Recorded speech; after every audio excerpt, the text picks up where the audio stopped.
Cyber crime ಕೇಸಲ್ಲಿ particularly ಯಾವುದೇ ಒಂದು ಸೈಬರ್ ಸ್ಪೇಸನ್ನು ಯೂಸ್ ಮಾಡಿಕೊಂಡು ಅಪರಾಧ ಮಾಡ್ತಾ ಇದ್ದಾರೆ. ಇತ್ತೀಚೆಗೆ ನಮಗೆಲ್ಲರಿಗೂ ಗೊತ್ತಿರುವಂಗೆ ಇನ್ವೆಸ್ಟ್ಮೆಂಟ್ ಫ್ರಾಡ್ ಅಂದ್ರೆ ಮಾಡ್ತಾ ಇದ್ದಾರೆ, ಇಲ್ಲ ಜಾಬ್ ಫ್ರಾಡ್ ಅಂದ್ರೆ ಮಾಡ್ತಾ ಇದ್ದಾರೆ, ಡಿಜಿಟಲ್ ಅರೆಸ್ಟ್ ಅಂದ್ರೆ ಮಾಡ್ತಾ ಇದ್ದಾರೆ. ಇದು ಎಲ್ಲದಕ್ಕೆ ಹಿನ್ನೆಲೆಯಲ್ಲಿ ಬ್ಯಾಕ್ಗ್ರೌಂಡ್ ನಾವು ನೋಡುವ ಸಂದರ್ಭದಲ್ಲಿ 2-3 ಥಿಂಗ್ಸ್. ಒಂದು ಕಾಲ್ ಫಸ್ಟ್ ಬರ್ತದೆ, there should be a sim, there should be a number, WhatsApp call ಇರಬಹುದು, ಇಲ್ಲ ಟೆಲಿಗ್ರಾಮ್ ಕಾಲ್ ಇರಬಹುದು. ಮೋಸ್ಟ್ ಆಫ್ ದ ಟೈಮ್ ಇಲ್ಲಿ ಲ್ಯಾಂಡ್ ಆಗುತ್ತದೆ. ಲ್ಯಾಂಡ್ ಆದ ನಂತರ ಇವರಿಗೆ ಯಾವುದೋ ಒಂದು ಅಕೌಂಟಲ್ಲಿ ಡೆಪಾಸಿಟ್ ಮಾಡಿ ಅಂದರೆ ಹೇಳ್ತಾರೆ. ಅದು ಯಾವ ಅಕೌಂಟ್ ಅಂದರೆ ನಾವು ಚೆಕ್ ಮಾಡೋಕ್ಕೆ ಶುರುವಾಗ most of these accounts are Indian accounts. ಇದರ್ ನಮ್ಮ ರಾಜ್ಯದಲ್ಲಿ ಇರಬಹುದು, ಇಲ್ಲ ಬೇರೆ ರಾಜ್ಯಗಳಲ್ಲಿ ಇರಬಹುದು. ಅದಕ್ಕೆ ಯಾರೋ ಒಬ್ಬರು ಓನರ್ ಇರ್ತಾರೆ, ಅಕೌಂಟ್ ಹೋಲ್ಡರ್ ಅಂದರೆ ಒಬ್ಬರು ಇರ್ತಾರೆ. ಸೊ ಇದರಲ್ಲಿ ಈ ಅಕೌಂಟ್ ಹೋಲ್ಡರ್ ಇರುವುದು ಮ್ಯೂಲ್ ಅಕೌಂಟ್ ಅಂತ ಹೇಳ್ತೀವಿ.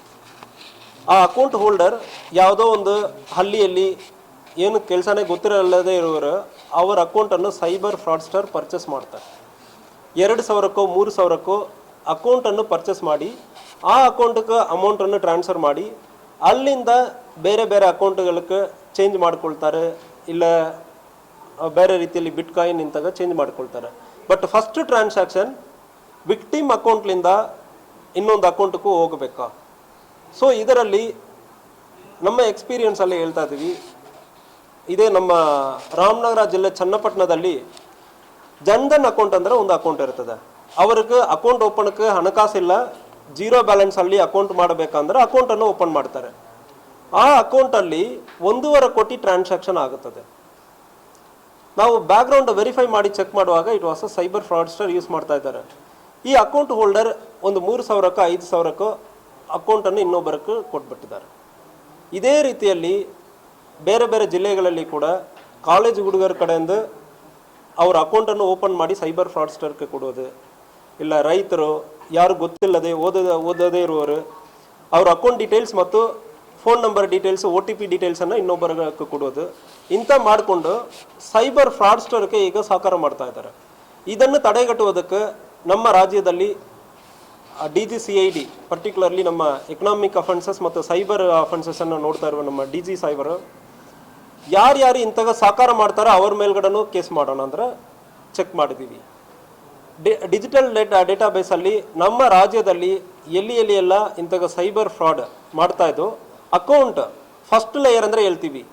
ವಿಕ್ಟಿಮ್ ಕಡೆಯಿಂದ ಫಸ್ಟ್ ಅಕ್ಯೂಸ್ಡ್ ಯಾವ ಅಕೌಂಟ್ಗೆ ಹೋಗಿದೋ ಆ ಅಕೌಂಟ್ ಒಂದು ವೇಳೆ ನಮ್ಮ ರಾಜ್ಯದಲ್ಲಿ ಇರ್ತಂದ್ರೆ ಅವರನ್ನು ಕೂಡ ಇದರಲ್ಲಿ ಅಕ್ಯೂಸ್ಡ್ ಆಗ್ತಾ ಅಂದರೆ ಅವರ ಮೇಲ್ಗಡೆ ಕೇಸನ್ನು ದಾಖಲು ಮಾಡಬೇಕು.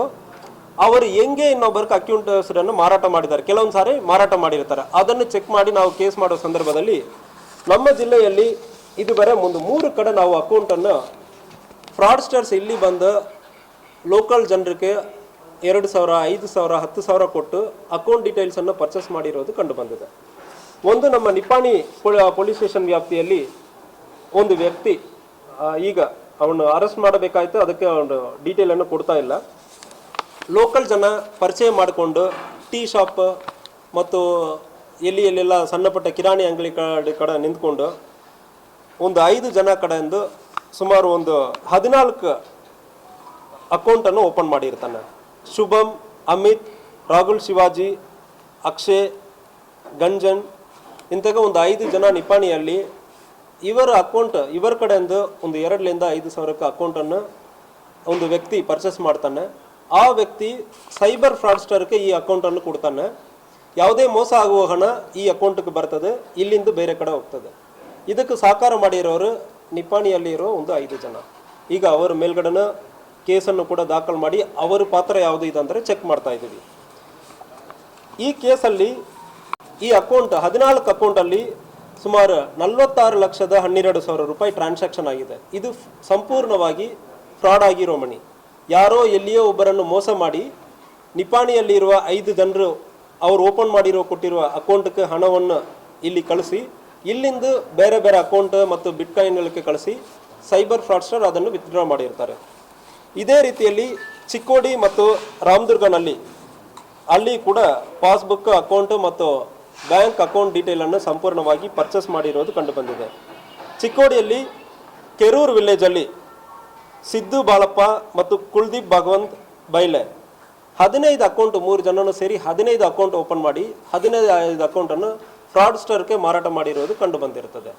ಸೊ ಇದಕ್ಕೆ ಒಂದು ಮಿನಿಮಮ್ ಒಂದು 2,000 5,000 ಅಂದರೆ ಇವರು ಅಕೌಂಟನ್ನು ಮಾರಾಟ ಮಾಡಿಬಿಟ್ಟಿದ್ದಾರೆ. ಈಗ ಫ್ರಾಡ್ಸ್ಟರ್ಸ್ ಈ 15 ಅಕೌಂಟಲ್ಲಿ 42,13,000 ರೂಪಾಯಿ ಸೈಬರ್ ಮೋಸ ಮಾಡಿ ಈ ಅಕೌಂಟ್ಗಳಿಗೆ ಟ್ರಾನ್ಸ್ಫರ್ ಮಾಡಿ ಅದಾದಮೇಲೆ ಬೇರೆ ಬೇರೆ ಅಕೌಂಟ್ಗಳಿಗೆ ಟ್ರಾನ್ಸ್ಫರ್ ಮಾಡಿರೋದು ಕಂಡು ಬಂದಿರ್ತದೆ.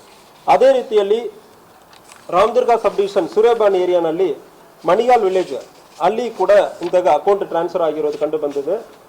ಅಶ್ವಕ್ ಹುಸೈನ್ ಸಾಬ್ ಸೂರಕೋಡ್ ಇವನು ಒಂದು 4 ಅಕೌಂಟನ್ನು ಓಪನ್ ಮಾಡಿ ಕೊಟ್ಟಿರ್ತಾನೆ. ಅದರಲ್ಲಿ 14 ಲಕ್ಷ ಮಾನಿಟರಿ ಟ್ರಾನ್ಸಾಕ್ಷನ್ ಆಗಿರೋದು ಕಂಡು ಬಂದಿದೆ. ಸೊ ಈಗ ಸಾರ್ವಜನಿಕರಿಗೆ ನಾವು ಹೇಳೋದು ಒಂದೇ ಒಂದು, ಯಾವುದೇ ಕಾರಣಕ್ಕೂ ನಿಮ್ಮ ಅಕೌಂಟ್ ಕ್ರಿಡೆನ್ಷಿಯಲ್ಸನ್ನು ಇನ್ನೊಬ್ಬರಿಗೂ ಕೊಡೋಕ್ಕೆ ಹೋಗಬೇಡ. ಎಷ್ಟು ಹಣ ಕೊಡ್ತಾರೆ ಅಂದರೆ ಕೊಡೋಕ್ಕೆ ಹೋಗಬೇಡ. ಮುಂದಿನ ದಿವಸಗಳಲ್ಲಿ ನಿಮಗೆ ಅಕೌಂಟ್ ಓಪನ್ ಮಾಡೋದಕ್ಕೆ ಕಷ್ಟ ಆಗುತ್ತದೆ ಮತ್ತು ನಿಮ್ಮ ಅಕೌಂಟನ್ನು ಬ್ಲಾಕ್ ಮಾಡ್ತೀವಿ, ಬ್ಲಾಕ್ ಮಾರ್ಕ್ ಆಗುತ್ತದೆ, ನೀವು ಲೋನ್ ತೊಗೊಳ್ಳೋದಕ್ಕೆ ಕಷ್ಟ ಆಗುತ್ತದೆ ಮತ್ತು ಯಾವುದೇ ಟ್ರಾನ್ಸಾಕ್ಷನ್ ನೀವು ಮಾಡ್ತೀರ ಅಂದರೆ ಇಶ್ಯೂ ಆಗುತ್ತದೆ. ಅದು ಮಾತ್ರ ಅಲ್ಲ, ಇಲ್ಲಿ ಪ್ರತಿಯೊಂದು ಅಕೌಂಟಕ್ಕೂ ಫ್ರಾಡ್ ಆಗಿರೋ ಮನಿ ಬಂದಿರ್ತದೆ, ಅದಕ್ಕೆ ನೀವು ಜವಾಬ್ದಾರಿ ಆಗ್ತೀರಿ ಮತ್ತು ವಿಚಾರಣೆಯಲ್ಲಿ ನೀವು ಭಾಗವಹಿಸಬೇಕಾಗುತ್ತದೆ, ಕೋರ್ಟ್ಗೆ ಬರಬೇಕಾಗುತ್ತದೆ. ಕೋರ್ಟಲ್ಲಿ ನೀವು ಹೆಂಗೆ ಕೊಟ್ಟಿದ್ದೀರಿ ಅಂದರೆ ಸಂಪೂರ್ಣವಾಗಿ ಉತ್ತರವು ಕೊಡಬೇಕಾಗುತ್ತದೆ. ಗೊತ್ತಿಲ್ಲದೆ ಕೊಟ್ಟಿದ್ದೀನಿ ಅಂದರೆ ಯಾವುದೇ ಕಾರಣಕ್ಕೂ ಹೇಳೋದಕ್ಕೆ ಅವಕಾಶ ಇಲ್ಲ. ನಿಮ್ಮ ಅಕೌಂಟ್ ಡೀಟೇಲ್ ಯಾವುದೇ ಕಾರಣಕ್ಕೂ ಇನ್ನೊಬ್ಬರು ಯೂಸ್ ಮಾಡೋದಕ್ಕೆ ಕೊಡ್ತೀರಂದ್ರೆ ಅದಕ್ಕೆ ಜವಾಬ್ದಾರಿ ನೀವೇ ಆಗ್ತೀರಿ. ಪರ್ಟಿಕ್ಯುಲರ್ಲಿ ಕಾಲೇಜ್ ಸ್ಟೂಡೆಂಟ್ಸ್ ಕೆಲವೊಂದು ಸಾರಿ ಅಕೌಂಟನ್ನು ಮಾರಾಟ ಮಾಡುವುದು ಕಂಡು ಬಂದಿರ್ತದೆ. ನಿಮ್ಮ ಅಕೌಂಟ್ ಇರಲಿ, ನಿಮ್ಮ ಹೆಸರಲ್ಲಿ ಸಿಮ್ ಕಾರ್ಡನ್ನು ತೊಗೊಂಡು ಇನ್ನೊಬ್ಬರಿಗೆ ಕೊಡುವುದಿರಲಿ, ಇಂಥವು ಕೊಡುವ ಸಂದರ್ಭದಲ್ಲಿ ನಿಮಗೂ ಸಮಸ್ಯೆ ಆಗ್ತದೆ. ಯಾವುದೇ ಕಾರಣಕ್ಕೂ ನಿಮ್ಮ digital details, sim cards, accounts ಯಾವುದನ್ನು ಕೂಡ ಇನ್ನೊಬ್ಬರಿಗೂ ಕೊಡಬಾರ್ದಂದ್ರೆ ಹೇಳ್ಕೊಳ್ತೀನಿ.